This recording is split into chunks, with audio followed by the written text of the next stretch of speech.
நம்ம முதலமைச்சர் விஜய் அண்ணாவோட இன்னைக்கான மாற்றங்களை பார்க்கலாமா? நான் முன்னாடியே சொல்லியிருந்தேன் விஜய் அண்ணாவோட ரூமை வந்து மாற்ற போகிறாங்க அப்படின்னு.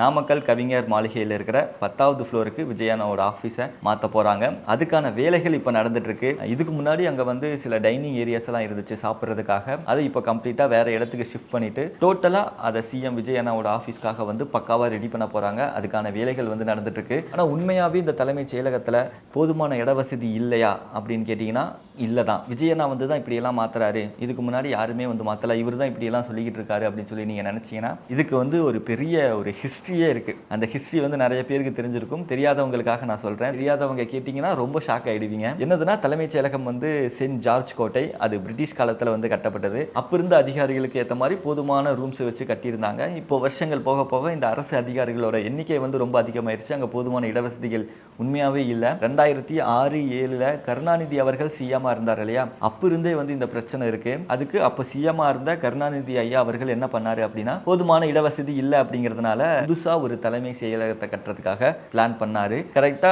2008 ஸ்டார்ட் ஆனது. 2011 தான் அதுக்கான வேலைகள் எல்லாம் வந்து முடியுது. 2012 எலெக்ஷன் வருது. அப்போ வந்து கொஞ்சம் கான்பிடண்டா தான் இருந்திருக்காங்க. 2012 நம்ம தான் ஆட்சியை பிடிப்போம் அப்படின்னு சொல்லிட்டு 2012 ஆட்சியை பிடிச்சதுக்கு அப்புறம் எத்தா போய் புதுசா இருக்கிற தலைமைச் செயலகத்துல உட்காரணும் அப்படின்னு சொல்லி ஒரு பிளான்ல இருந்திருக்காங்க. 2012 டிஎம்கே வந்து ஆட்சியை பிடிக்கல, ஏடிஎம்கே வந்து ஆட்சியை பிடிக்குது. அப்போ ஜெயலலிதா மேம் வந்து என்ன முடிவு எடுக்கிறாங்க அப்படின்னா, டிஎம்கே ஆட்சியில் கட்டின அந்த புதிய தலைமைச் செயலகத்துக்கு நான் போக மாட்டேன், பழைய தலைமைச் செயலகத்துக்கே நான் போகிறேன் அப்படின்னு சொல்லிட்டு ஸோ திரும்ப சென்ட் ஜார்ஜ் கோட்டைக்கு போய் அவங்க முதலமைச்சராக அவங்களோட இருக்கையில் வந்து அமர்ந்தாங்க. டிஎம்கே ஆட்சியில் கட்டின அந்த புதிய தலைமைச் செயலகத்துக்கு நான் போகணுமா, அங்கே நான் போகவே மாட்டேன், என் காலடி அங்கே படவே படாது அப்படின்னு சொல்லிட்டு பழைய தலைமைச் செயலகத்துக்கே வந்திருக்காங்க. ஸோ இதுதான் வந்து ஒரு உண்மையான ரீசன், ஒரு ஈகோ கிளாஷ் அப்படின்னே வச்சுக்கலாம்ல. கருணாநிதி ஐயா அவர்கள் கடும் விமர்சனமெல்லாம் அப்போ வச்சாரு. இது முழுக்க முழுக்க நாங்கள் கொண்டு வந்த புதிய அந்த தலைமைச் செயலகத்தை முடக்கிறதுக்காக இது அரசியல் ரீதியாக இப்படி அவங்க பண்ணியிருக்காங்க அப்படின்னு சொல்லி அப்போ நிறைய விமர்சனங்கள்லாம் வச்சாங்க. ஜெயலலிதா அம்மா வந்து என்ன பண்ணாங்க அப்படின்னா, அந்த பில்டிங்கை வந்து கவர்மெண்ட் ஹாஸ்பிட்டலாக மாற்றிட்டாங்க.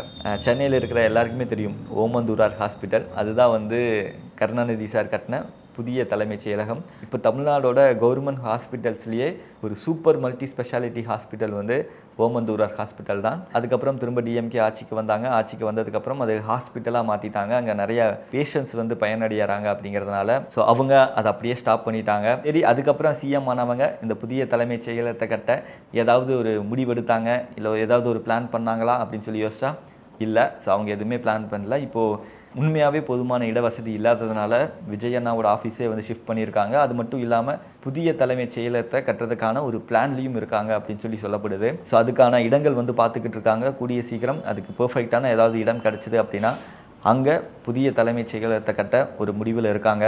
அடுத்ததாக டெல்லியில் நம்மளோட மாணவர்கள் எல்லாம் போராடிட்டு இருந்தாங்க இல்லையா, மாணவர்களுக்கு மிகப்பெரிய ஒரு வெற்றி கிடச்சிருக்கு. மத்திய கல்வித்துறை அமைச்சர் தர்மேந்திர பிரதான் அவரோட வேலையை ரிசைன் பண்ணியிருக்காரு. ஸோ நேற்று நான் சொல்லியிருந்தேன் ஒரு நாள் டைம் கேட்டிருக்காங்க அப்படின்னு. இன்றைக்கி அவரோட பதவியை அவர் ரிசைன் பண்ணியிருக்காரு. ஒரு அறிக்கை வந்து வெளியிட்டிருக்காரு. அதில் அவர் ஸ்டார்ட் பண்ணும்போதே வந்து என்னோட இளம் தோழர்கள் அப்படின்னு சொல்லி ஜென்சியை அட்ரஸ் பண்ணி தான் வந்து ஸ்டார்ட் பண்ணியிருக்காரு. Day 1 அந்த கொஸ்டின் பேப்பர் லீக் ஆனதுலேருந்து எல்லா பொறுப்பையும் நானே எடுத்துக்கிட்டேன், அதுக்கு எல்லா தவறுகளையும் நானே பொறுப்பேற்கிறேன் அப்படின்னு தான் நான் சொல்லியிருந்தேன். அதில் இப்போவும் வந்து எந்த மாற்றமும் இல்லை. அந்த கொஸ்டின் பேப்பர் லீக் ஆனதுக்கு எல்லா தவறும் என் மேலே தான் அப்படின்னு சொல்லி அதில் மென்ஷன் பண்ணியிருக்காரு. அப்புறம் என்ன சொல்லியிருந்தாரு அப்படின்னா, இந்த மாணவர்களோட போராட்டம் வந்து ஒரு 10 நாட்களாகவே நான் பார்த்துட்ருக்கேன், அது ரொம்ப என் மனசை கஷ்டப்படுத்துது. இந்த மாணவர்களோட போராட்டத்தை பயன்படுத்தி அந்த கூட்டத்துக்குள்ளே நிறைய தீய சக்திகள் எல்லாம் உள்ள வர பார்க்குறாங்க. அதனால அதை முழுமையாக தவிர்க்கணும். மாணவர்கள் வந்து தொடர்ந்து அவங்களோட ஸ்டடீஸ் எல்லாம் விட்டுட்டு வந்து போராடிக்கிட்டு இருக்காங்க. ஸ்டடீஸ் தான் நமக்கு முக்கியம். இதில் வந்து உங்களோட நேரத்தை வந்து நீங்கள் வேஸ்ட் பண்ணுறது வந்து எனக்கு ரொம்ப கஷ்டமாக இருக்குது. உங்களோட நேரத்தை நீங்கள் வேஸ்ட் பண்ணாமல் ஸ்டடீஸில் கான்சென்ட்ரேட் பண்ணுறதுக்காக நான் என்னோட பதவியை ராஜினாமா செய்கிறேன் அப்படின்னு சொல்லி அவர் மென்ஷன் பண்ணி தன்னோட பதவியை ராஜினாமா செஞ்சுருக்காரு. 3 கோரிக்கையை வச்சுருந்தாங்க. அதில் இருந்த பெரிய கோரிக்கையே இதுதான். அது வந்து நிறைவேறதுனால அங்கே இருக்கிற மக்கள் எல்லாருக்குமே ரொம்ப சந்தோஷம். ஏன்னா student power is the nation's greatest பவர்னு சொல்லுவாங்க. அதை திரும்ப நம்மளோட ஸ்டூடெண்ட்ஸ் வந்து காட்டியிருக்காங்க. அங்கே ராப்பகலாக உட்காந்து போராடின அந்த மாணவர்களை மட்டுமே சேரும், அந்த மாணவர்களுக்கு மட்டுமே அந்த ஃபுல் கிரெடிட்ஸும் போகும். இப்போ அந்த சிஜேபி காக்ரோச் ஜனதா பார்ட்டியோட தலைவர் வந்து ஃபவுண்டர் என்ன சொல்லியிருக்காரு அப்படின்னா, மாணவர்கள் எல்லாரையுமே சேஃபாக வீட்டுக்கு போக சொல்லியிருக்காங்க. போராட்டத்தை வந்து வாபஸ் வாங்கியிருக்காங்க. ஏன்னா இந்த ஜென்சி பீப்புளை வந்து நிறைய பேர் குறைச்சி மதிப்பிட்டாங்க. ஆனால் நாங்கள் யாருக்கும் குறைச்சி மதிப்பிடுறவங்க இல்லை, நாங்கள் பெரிய ஒரு சூறாவளி அப்படிங்கிறத இந்த ஒரு போராட்டம் மூலமாக அவங்க நிரூபித்து காமிச்சிருக்காங்க. அடுத்ததாக நம்ம மினிஸ்டர் ராஜ்மோகன் அவர்கள் தரமான ஒரு ரிப்ளையை டைரக்டர் பா ரஞ்சித்துக்கு வந்து கொடுத்துருக்காரு. பா ரஞ்சித் அவர்கள் வந்து இந்த நீட் பேன் பற்றி ஒரு போராட்டம் நடந்துச்சு நீலம் சார்பாக. அதில் அவர் என்ன பேசினார் அப்படின்னா, அவர் ஏன் அப்படி பேசினார்னு கூட எனக்கு தெரியல. ராஜ்மோகன் அவர்கள் மீது ரொம்ப கடுமையான ஒரு விமர்சனம் வச்சார். அவர் வந்து ஒரு தலித் பீப்புள் தான், அவர் வந்து தலித் அப்படின்னு சொல்லி எனக்கு தெரியவே தெரியாது. அவர் எக்மோர் தொகுதியில் நின்னதுக்கப்புறம் தான் அவர் வந்து ஒரு தலித்னே எனக்கு தெரியும். ஒரு தலித்தாக இருந்துட்டு எந்தவித தலித் பிரச்சனைக்கும் அவர் குரல் கொடுக்கவே இல்லை அப்படின்னு சொல்லி ஒரு கடுமையான விமர்சனத்தை ராஜ்மோகன் அவர்கள் மீது வச்சார். ஆனால் அதுக்கு ராஜ்மோகன் அவர்கள் தக்க பதிலடி கொடுத்துருக்காரு. நான் வந்து அவருக்கு ரிப்ளை பண்ணேன் அப்படின்னா திரும்ப பதிலுக்கு இன்னொரு ரிப்ளை அவர் பண்ணுவார். எங்கள் 2 பேருக்கும் இடையே இப்படி ரிப்ளை கொடுத்து பெரிய ஒரு சண்டையாக தான் போய்கிட்டே இருக்கும்.